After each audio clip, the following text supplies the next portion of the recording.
And I am the senior manager of learning and engagement at the To and Through project, and I'm really excited to be here to engage in this conversation today. Thank you for joining. Many of you are already familiar with the To and Through project, but just to give you a quick note about who we are, Jessica, would you mind pulling up our intro deck, please? Thank you so much. So our work is really around connecting educators and practitioners to data, and that's a big part of what we're doing today, bringing some research and data around admissions to you all in hopes that you can use it in your work. And so our mission and work is really around creating equitable outcomes for Chicago public school students by making sure education stakeholders can use that data for inquiry and impact. And before we get started with our research spotlight today, we do want to highlight a couple of upcoming events that we hope that you all take advantage of, and then talk through a couple of logistics for today's webinar, and then we'll get started. So first of all, top left-hand corner, next week we have our January Data Collaborative, where our own Dom McCoy and Rosa Ramirez Richter from the consortium are going to be presenting about their efforts to bring data to CPS parent and community representatives on local school councils or LSCs through our evidence to action workshop. So really cool initiative that we hope you all join to give some feedback and insight into next week, Tuesday. And then February 13th, we have our next data collaborative where Kids First Chicago is going to talk a little bit about the way they brought in parent input to the work of helping stem Chicago's enrollment crisis.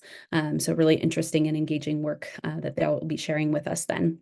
And it is a Dom McCoy winter, which we're excited about. So he's going to be presenting again in February to talk about an extension of our post-secondary attainment index, where we dig more specifically into college pathways for Black CPS graduates and examine the opportunities that can strengthen pathways for Black CPS graduates. So we're really excited about that conversation and hope you can join us for that as well.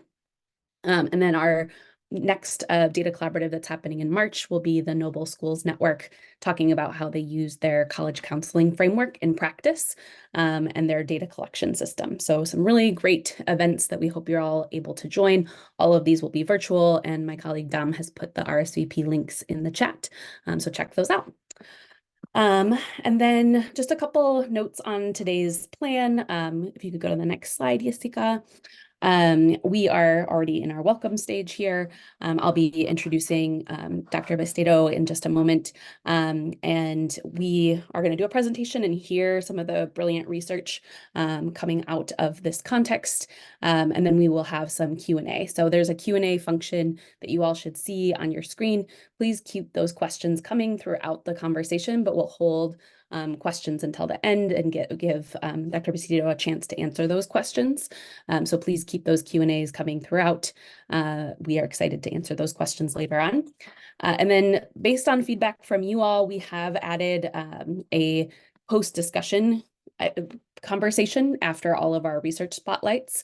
So at around 2:59, we'll close this conversation and open up a regular Zoom room where we can come on camera, come off mute, and really engage in discussion about the research presented today. So we hope you can stick around for that conversation and join us for that. A lot of people find it really helpful and engaging to process in community with others.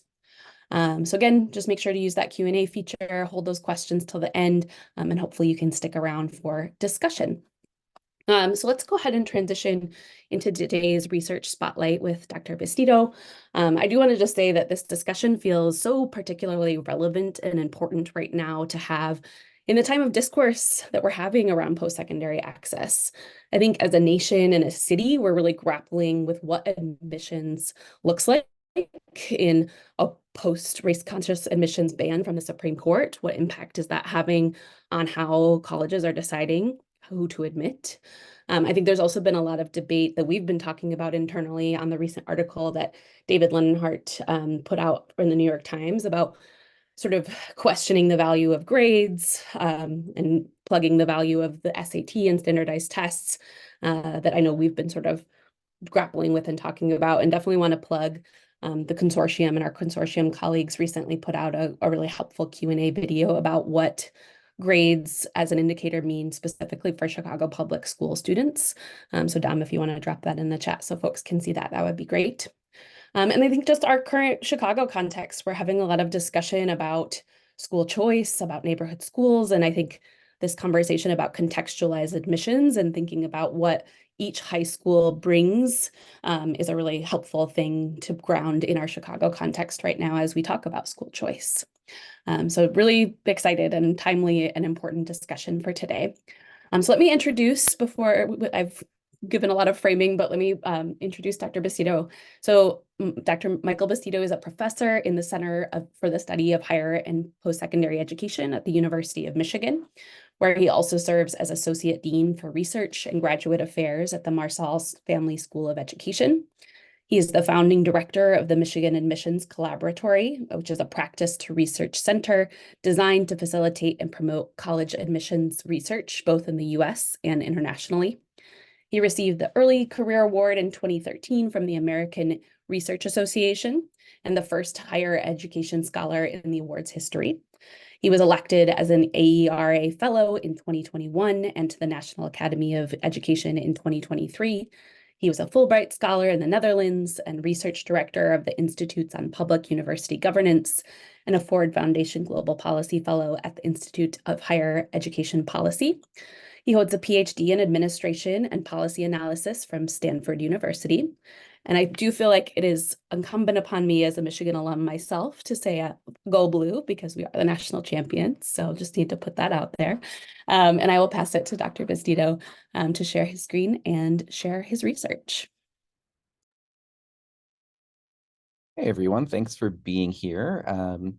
Do you need to stop this share screen before I? Yeah, there we go, thank you. All right. Hopefully everyone can see that well. Great. All right. Well, thanks so much for being here, everybody. I really appreciate it. I really appreciate the context that Alex provided, because a lot of the things that she raised about both race-conscious admissions and around testing were things that informed the reasons for creating this project, because I and other people on this team were looking forward to what some of the major concerns are around holistic admissions and what are the kinds of questions that people are going to be raising about it. In a lot of ways, the concerns about race-conscious admission are kind of the first step for a conservative social movement that is concerned about a lot of things around holistic admissions. And so one of the things that we want to be able to accomplish with this project is to provide an evidentiary basis for why we engage in holistic admissions in this way, why we don't just sort students on grades and standardized tests and admit students in a more formulaic way, but we actually look at students in a holistic way that is contextualized inside the opportunities that are available to students in their high schools and neighborhoods and families, and why that's a more equitable and fair way to be evaluating students when we're trying to make difficult decisions about admissions. So I'd like to thank the whole research team. As you saw, Mark Umbrecht was supposed to share this presentation today. He wasn't able to be here because of a death in his wife's family, but I thank him. Emma Bausch, who is a Chicagoan, actually. She does admissions at Northwestern right now, and also Bo Byun and Yiping Bai, who were researchers on this project. So let me talk a little bit about the context. So why is it that we need to look at admissions in a contextualized way? And that's because our high schools are highly, highly inequitable. So if you are a country in which there's a lot of consistency across high schools in terms of equity of opportunity, you may not need to look so much at context when you're looking at doing admissions, but that's not the case in the US.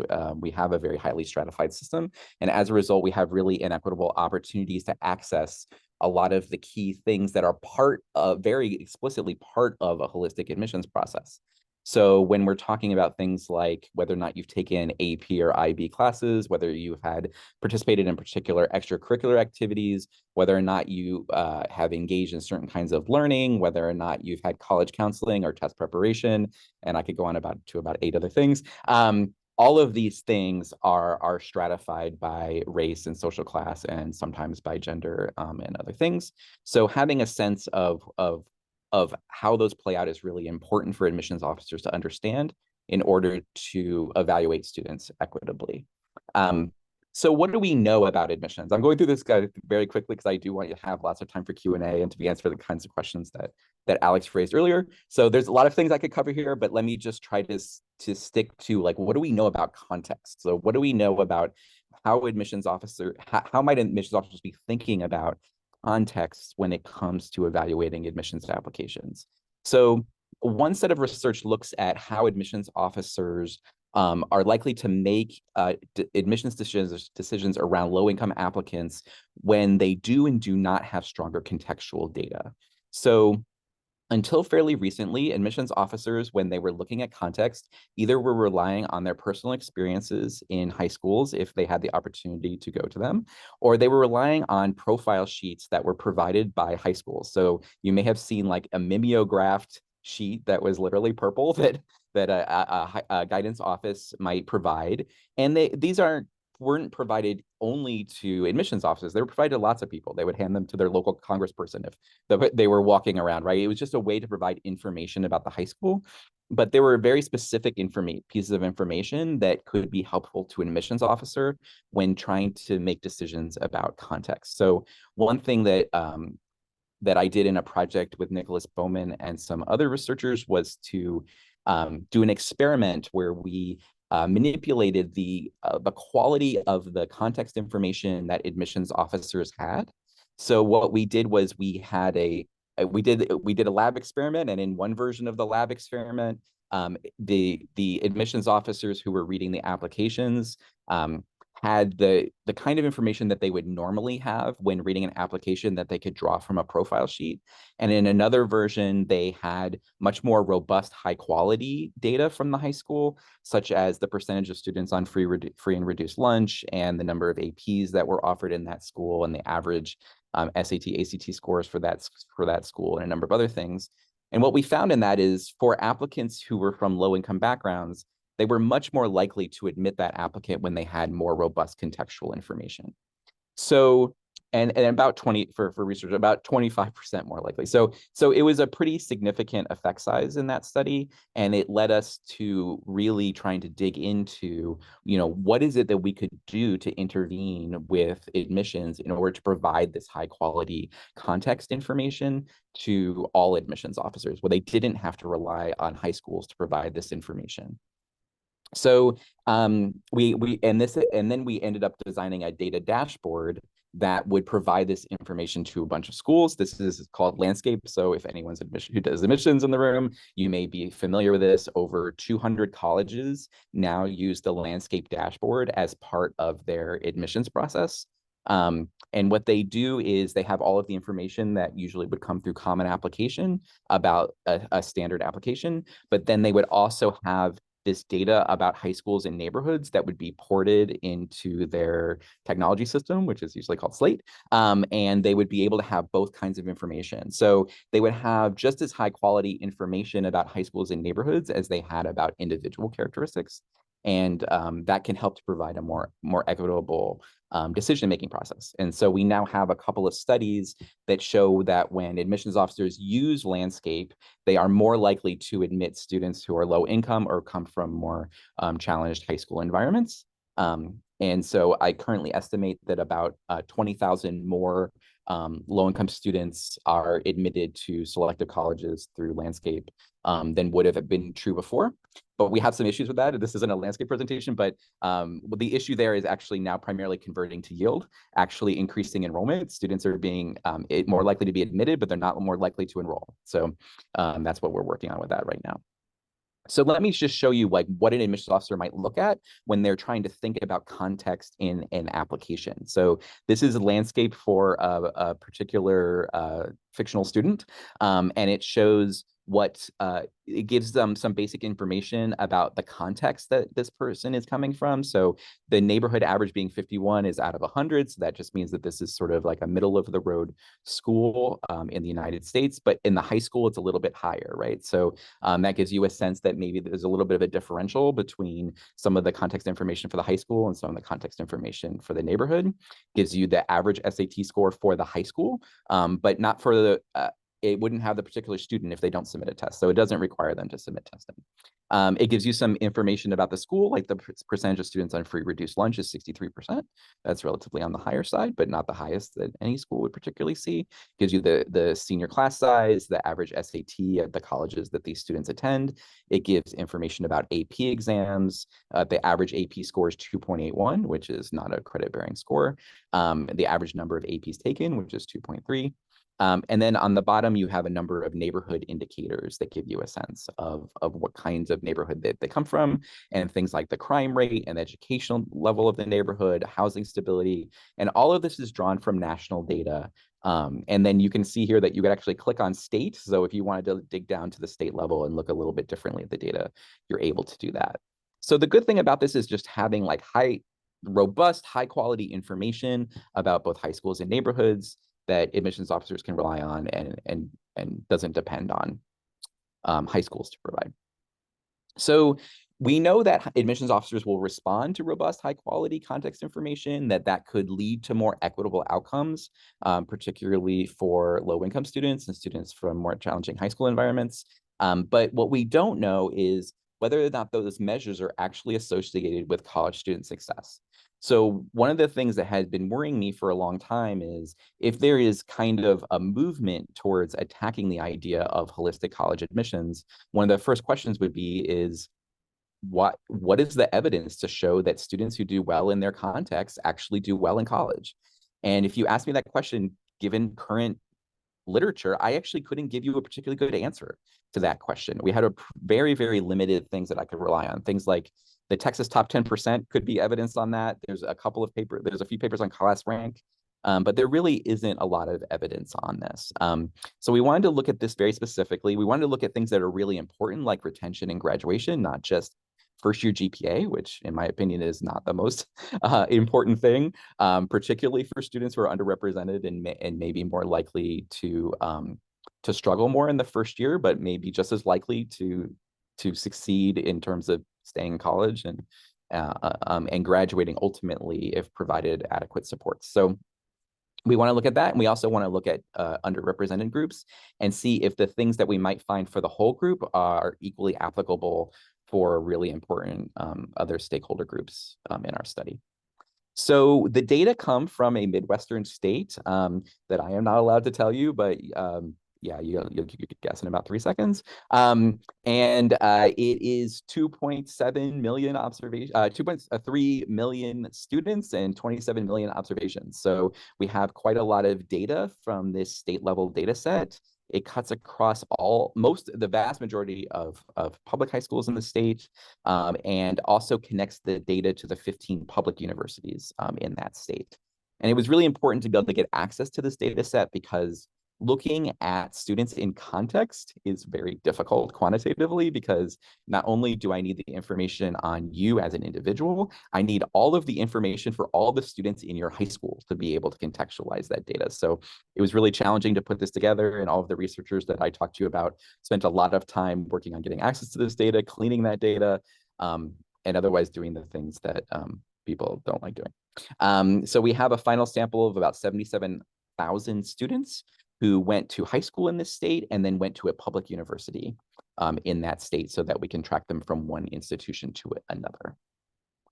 So just give you a sense for the researchers in the room, what does it mean to actually measure things contextually?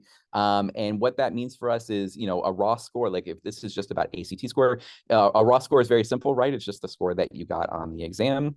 But the contextualized score would be, what is the distance that you are from the median from your high school? So that's a totally different measure that is then converted into a Z-score that just says, okay, how far am I, if the average is, if the average for my school is 24 and I'm at 24, then I'm going to be right in the middle. But if I'm further distant from that score, then you're going to have a measure that establishes that. And the idea is that admissions officers are going to see a student for whom the average is a 24 in that school, but this student is getting a 32. That's not the same as a student who's getting a 32 in a school where the average is 32. Okay. So our methods are pretty simple. They're regressions with fixed effects, and we have a lot of covariates to be able to look at important issues around the school and district level and around students that are the main things that you would want to be able to control for. But it's not specifically a causal inference study. Fixed effects help a little bit, but this isn't a study where we're going to make really strong causal claims. We're going to say that we think that there are associations between the high school performance and college performance that we're describing, but it's really a correlational study. So what are some of the results that we found? Well, we actually found that contextualized high school GPA and ACT scores are a pretty good predictor of college GPA. Both of them have stronger and more consistent associations with college GPA than ACT scores do, either raw or contextualized ACT scores.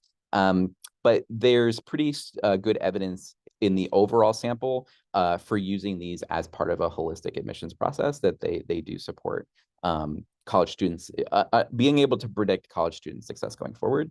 And we also wanted to look at whether or not they max out their high school curriculum opportunities. You know, a lot of admissions officers will say like, oh, did they max out the math that was available in their high school? Did they max out the science that was available in the high school or English? And we did find some relationship, but actually fairly small effect sizes on that, which was interesting to us because it is very much a part of admissions practice, especially at highly selective colleges, to look at that. These are some of the effect sizes we found. So just to give you a sense, if you're looking at the left two bars, you're looking at high school GPA raw and contextualized high school GPA, and then you're looking at the composite score on the ACT and the contextualized composite score. And this is across the range of 15 institutions that we've called A, B, C, D, et cetera. And it just gives you a sense that one, that you see pretty consistent results across a range of public institutions in this state. There is some variation, but for the most part, you're seeing things that are pretty consistent across these institutions, and they range from broad access colleges to a very highly selective flagship school. They do differ a little bit along those categories, but for the most part, we're seeing fairly consistent results. And then you can see that the GPA is just a much better predictor than the ACT was, whether it was raw or contextualized. Which might help to speak to the David Leonhardt conversation that Alex opened up about the article that he wrote. And I'd be happy to talk about that further down the road. And so these are some of the results for contextualized math and English performance in the high school. And so this is measuring whether or not you took the highest level of English or the highest level of math or the high level of science that your high school offered. And we do see effects here, but the effect sizes, as you can see on the left, are actually pretty small. So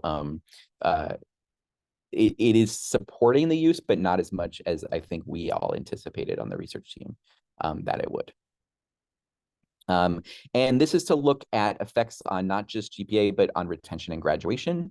And you can see that the strongest effects of contextualized high school GPA are on GPA, but there are also pretty good predictors of retention and graduation. And of course, as you get more distal, then things tend to get weaker predictions because students change. We're all people, and they're 18 to 22-year-olds, and they're not that predictable like 50-year-olds like me. And so if we look at the students of color in the sample particularly, so if we just narrow to that and specifically to underrepresented students of color, these results do hold for that group as well. It's pretty consistent.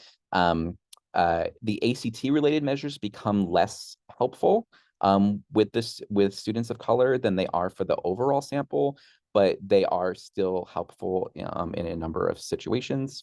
And these are some of the results we found across the range of institutions. And you can see we have one institution where for some reason we see this huge spike in effect sizes, but for the most part, we see really consistent results across the group. And we also see that grades are more predictive than the ACT scores were, and that's pretty consistent across all of these institutions as well.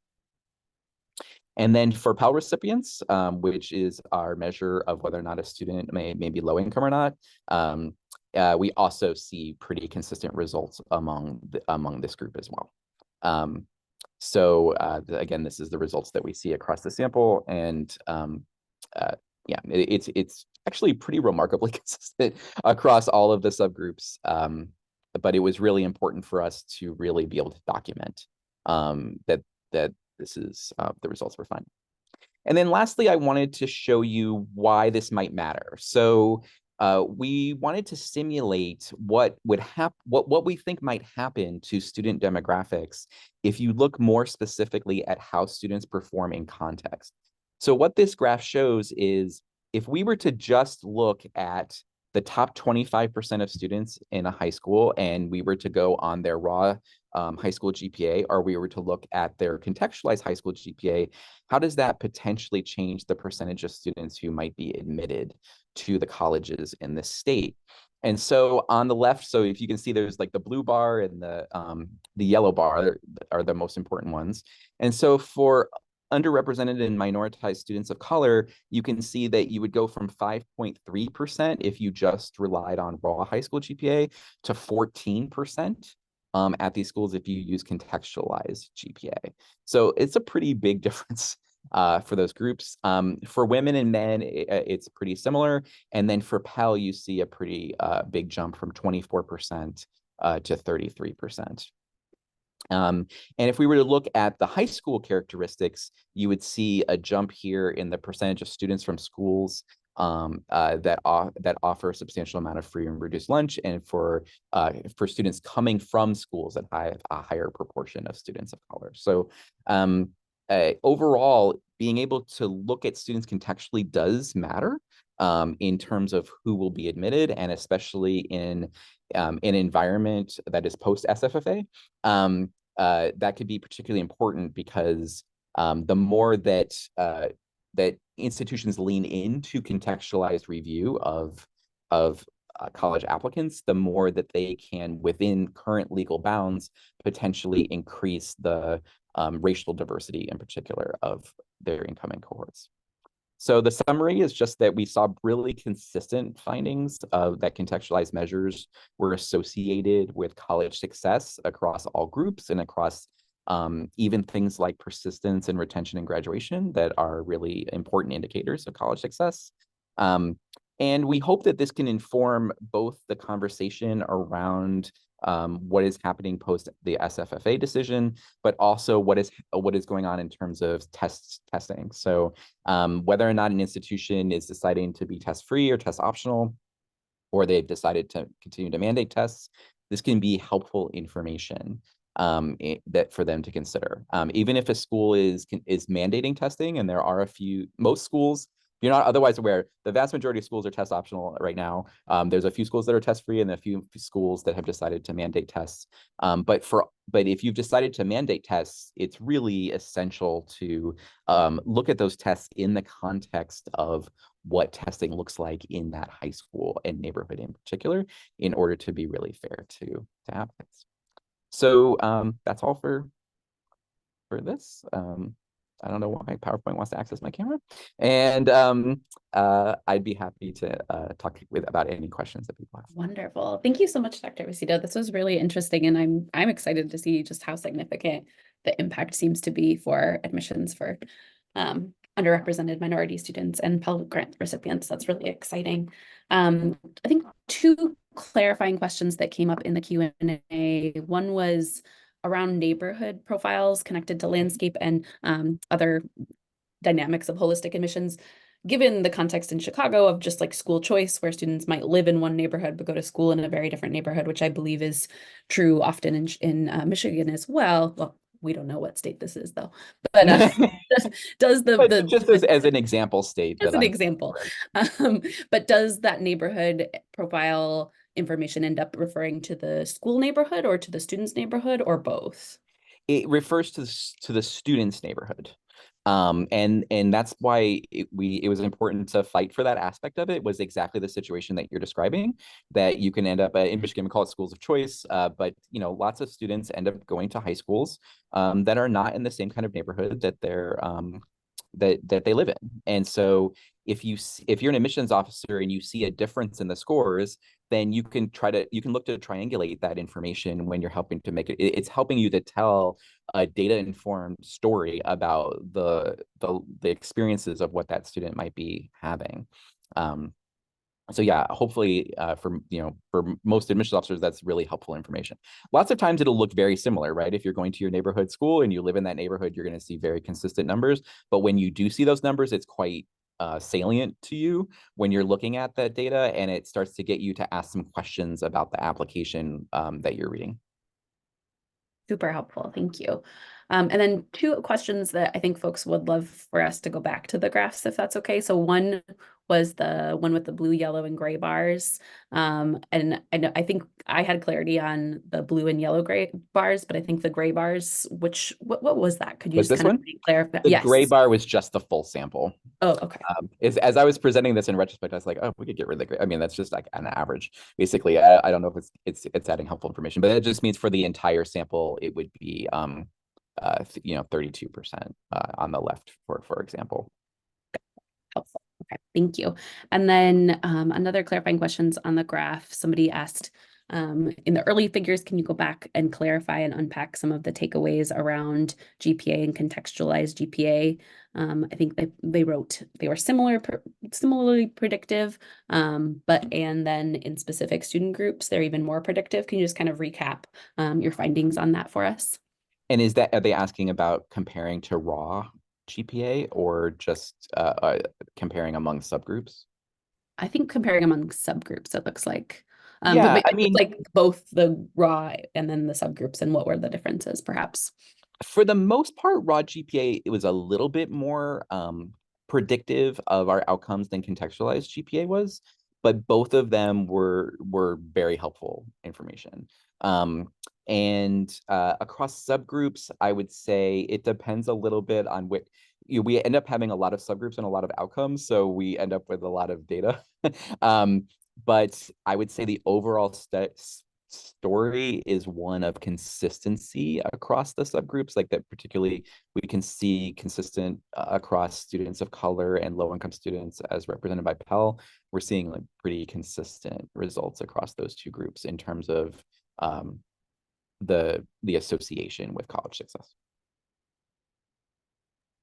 And just to clarify, so this graph is showing college success as in, so the first year GPA and then first year retention, and then, sorry, I have too many things on my screen.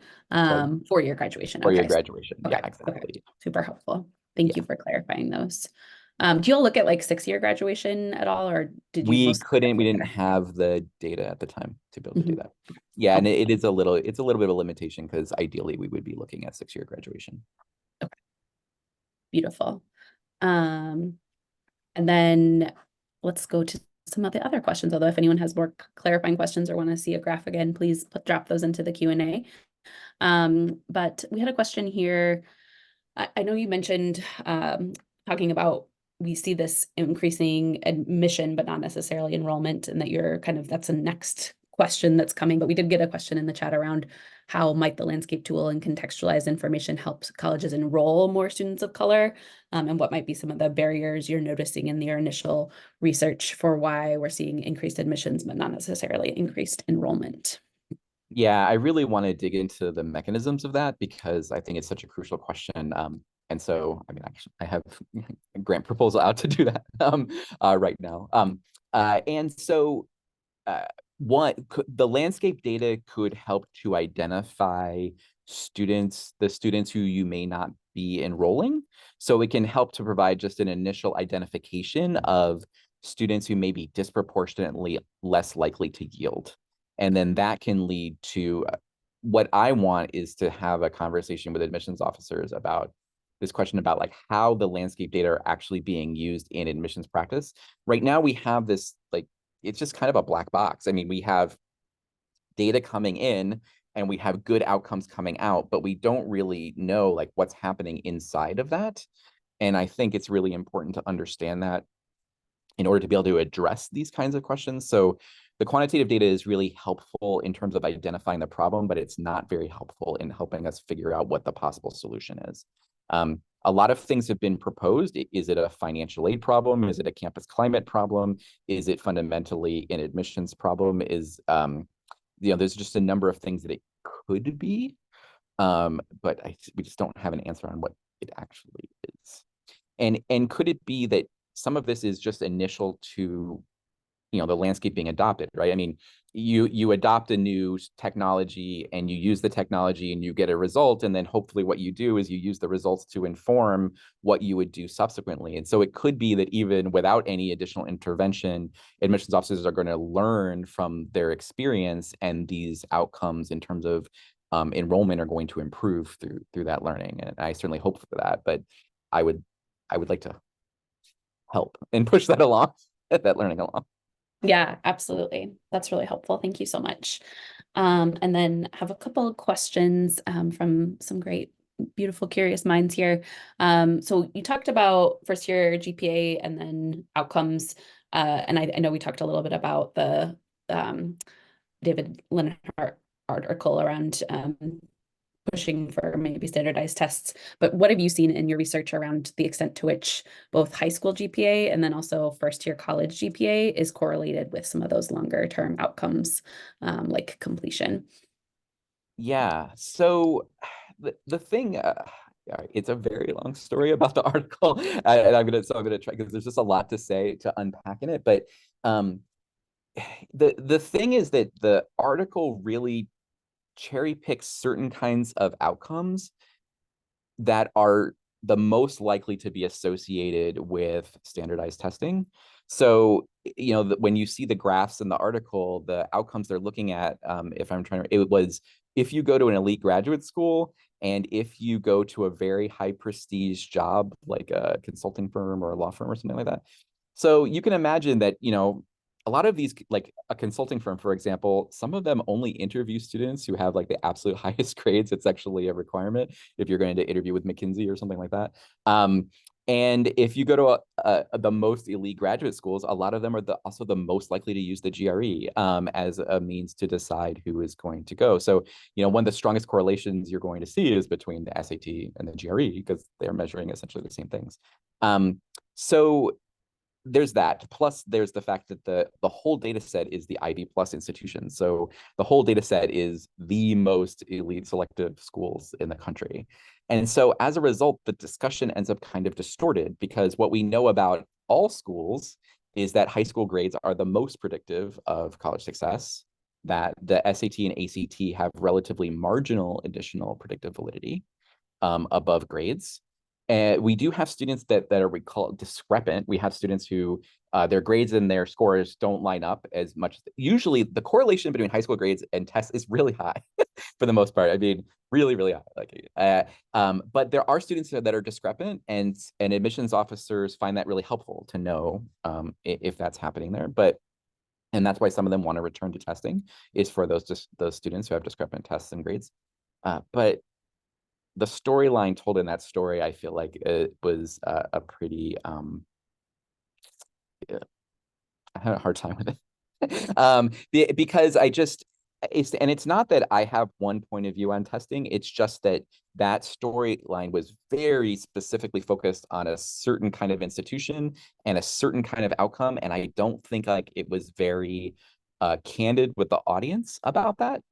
It treated it like, oh, this is the thing that everybody would care about, like whether or not you go to a prestigious firm after graduation or something like that. So unless you were really paying very careful attention to like what that data was showing in the article, I think it would be very easy to miss it because the headline was just, oh, there's a war on the SAT and it's misguided.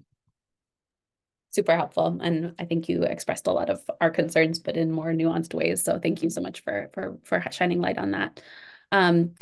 Another question that I was curious about your thoughts on is how is this contextualized holistic admissions process approach similar to or different from like the Texas's top 10% approach? Is it pretty similar because we're taking the top 10% of all schools, or is it different because it's accounting for neighborhood?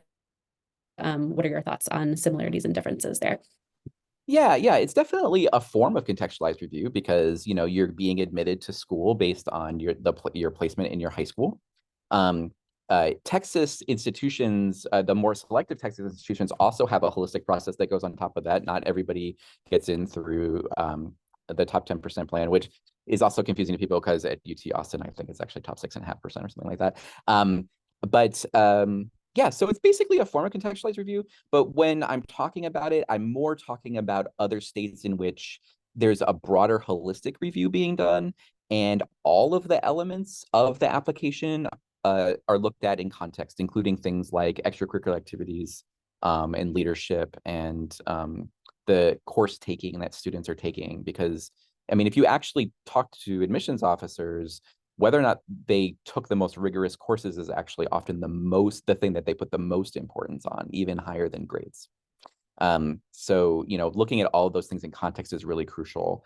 And that's one of the harder things sometimes to get a handle on, is whether or not courses are actually offered in a particular high school, because it's not like you get this sheet of like, oh, for this year, these are the exact courses that we offered. And that was one of my issues with profile sheets going into the project, was that um, it was evident that sometimes profile sheets claimed that courses were offered that weren't, because they had been offered in the past. You imagine a situation in which a high school has offered, AP Calculus AB, right? And they've offered it, but it didn't happen to be offered for the senior class of the school that, the person that you're evaluating.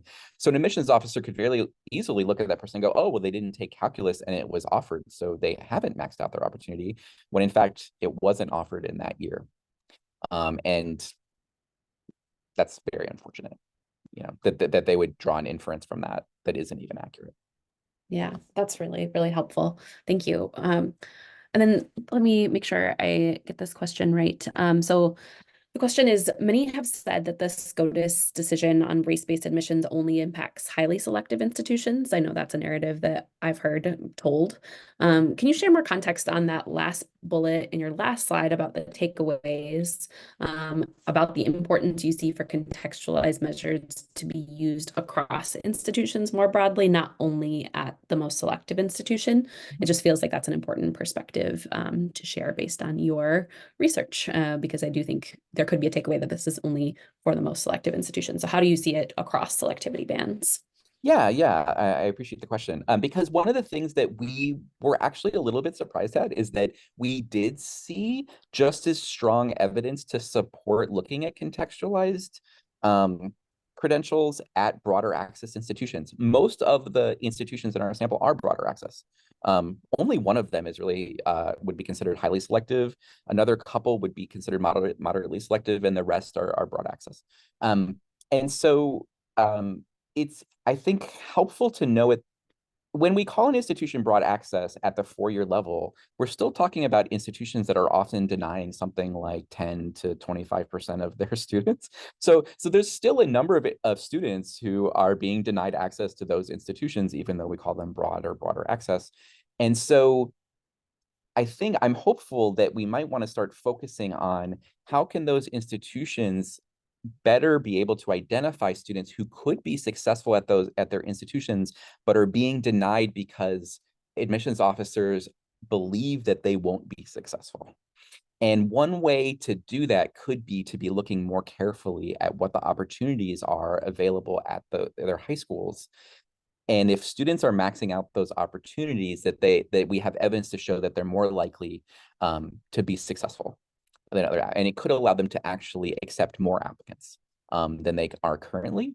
And those institutions are often looking for enrollment, but they just don't want to enroll someone who won't be successful, and have them enroll and have them drop out and accumulate debt. That feels unethical to them. So it's very important that they have confidence that a student will be successful.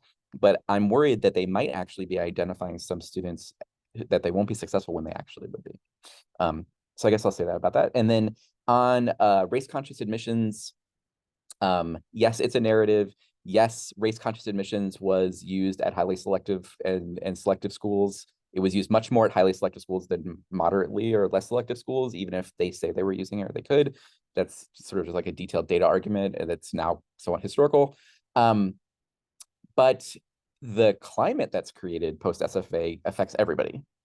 So I don't think anyone is untouched by this. There is something positive that has just come out in the last week, which is the Common Application just released data on applicants for this current cycle. And students of color have increased their applications to college in this cycle over the last year. So we're not currently seeing a chilling effect overall in terms of students of color applying to and seeking admission to college. Unfortunately, they don't disaggregate by selectivity on that particular variable. I don't know if that was a choice or not, but I can't say if they're less likely to apply to the Harvards and North Carolinas that were subject to the lawsuit, unfortunately. But I can say that overall, the rate of applications among students of color was actually higher than the overall rate that included all racial groups. That's super helpful. Thank you so much. I'm trying to make sure we get to all these questions.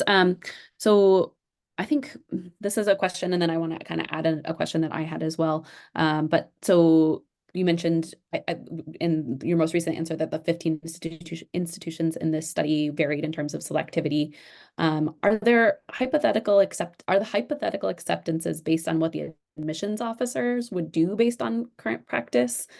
Do you think that that would change, or there might be secondary effects if they were actually like using this holistic admission? Would it change like the bar? Would it change like what might come in a secondary way if folks were using these more contextualized admissions? What might that change in practice potentially? I don't know if that makes sense, but Yeah, it does. It's an interesting question because I mean we have institutions that are doing this, right? I mean the interesting thing from some of my earlier research is that it's fewer than we think. At least it was when we collected some data in about 2015. We actually asked admissions officers what holistic review means to them, and what we found was about 25 to 30% of them gave a contextualized answer to that question. Even though if you ask senior leaders of admission, if they were quoted in the New York Times, like, what is holistic admissions? They would give this very contextualized answer. But then when we asked actual admissions officers to give answers, they about half the time they actually gave an answer that was more like, we read the entire file from beginning to end. And so we call that whole file, actually. So it could be that things have changed. It's now been about 8 years since we did that. So I'm actually hopeful that we've moved more into contextualized review. And I think in a post-SFFA environment, I think schools will be leaning even more to that as a legal means in order to maintain more racial diversity in their classes. But it does have some other potential secondary effects. So, for example, does it create more competition in high schools for class rank, about grades, about comparing themselves to other people? I've seen when landscape, especially when it first came out, I saw, especially when I would give presentations to people from high schools in particular, people from more resourced high schools would start to get a bit of a freak out face, because they realized that in this context, their students may be relatively disadvantaged compared to students who come from less resourced schools, and they started to perceive that their students might not do as well if admissions was more contextualized. So those are some. Yeah. So those are some things that I've seen as sort of secondary effects. I would hate to see there to be this more competition about especially students taking lots and lots of APs. So, I mean, there are certain kind of schools that they offer dozens of APs. And so to be putting pressure on students at those schools, they're more resource schools, but I think we should also have empathy for students who go to those schools but are being put under immense pressure to really over enroll in AP and IB course, mostly AB because IB is pretty rigid, AP courses than is really necessary. And admissions offices have not been particularly clear about when enough is enough. And so there's been a group, there's a group called Making Caring Common that comes out of Harvard, that's been trying to pressure admissions offices to be a little clearer about this and to say that we don't need every student to take the maximum number of APs available in the AP curriculum in order to be good, successful students. And that hasn't really happened. I think if you're a high school student, you really have no idea what college admissions officers expect from you.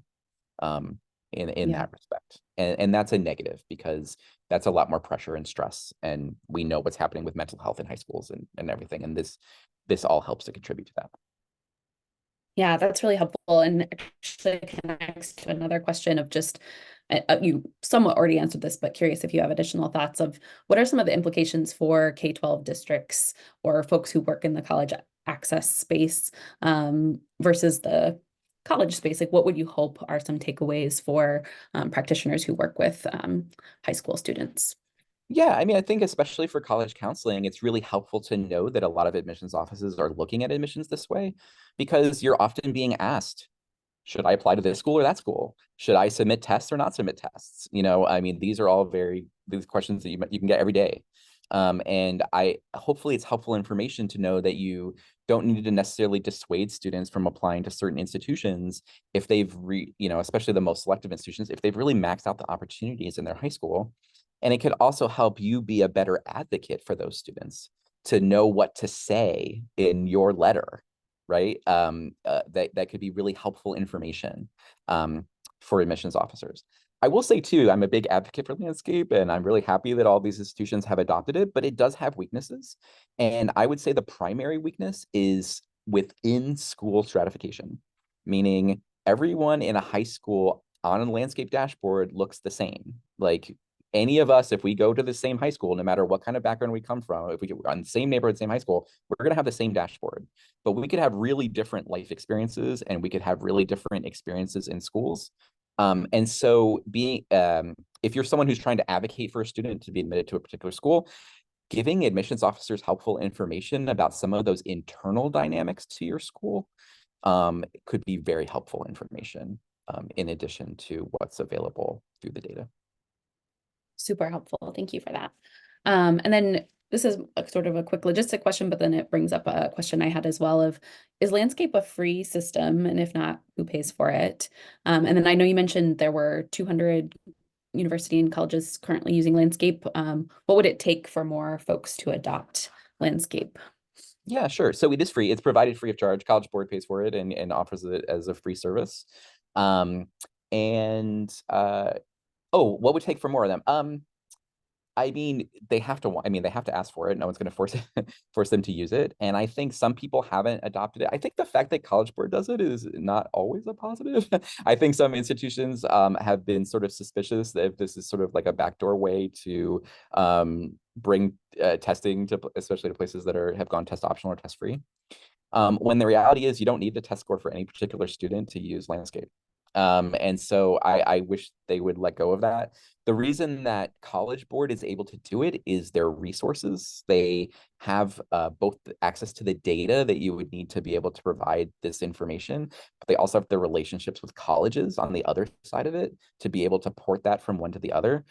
So they actually think it's a really good thing that they're doing. And so I hope more and more schools will take advantage of it and be a little bit less suspicious of it because it comes from College Board.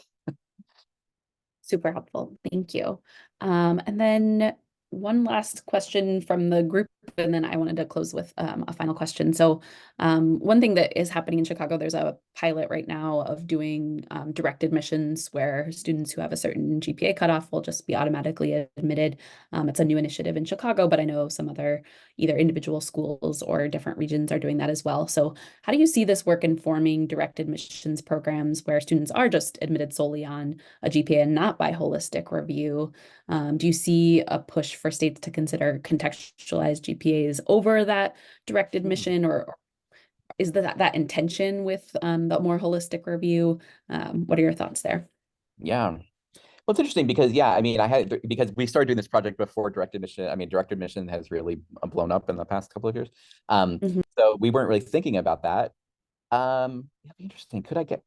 I don't know if we could get them to do it in this way, right? Like, because the measures that we're using for this study are a way to demonstrate what we would like to be able to demonstrate and be able to inform people, but they're not the way that an admissions officer thinks of them, right? Like an admissions officer is basically just doing this qualitative comparison of what are the credentials that the student's providing and what is available in the high school. And so it's kind of hard to operationalize it in a really simple way that direct admission, that's exactly what it's trying to do, is provide a really straightforward, simple system that students are not confused by. And there's a lot of evidence to show that those kinds of things can be really valuable to prospective students. So right now I think direct admissions is pretty interesting and exciting. Where we are with that in terms of research is that it doesn't seem like we're seeing really big benefits in terms of minoritized students or low-income students, unfortunately. There's a series of papers that Taylor Odell and Jennifer Delaney being an Illinois person, actually, have been publishing. But I don't think that should be the end of the story. I think these are all really new, and there's going to be a lot of implementation with all of these different policies going forward. And there's kind of a thousand flowers blooming in all of these different locations, from Chicago to Idaho to Hawaii to, there's like all of these different places that are doing this. Michigan now has one, and they all have really different designs. Mm. So there's some that I have more promise for than others, to be honest, based on the way that the programs are designed, whether or not we're more likely to see more equitable access.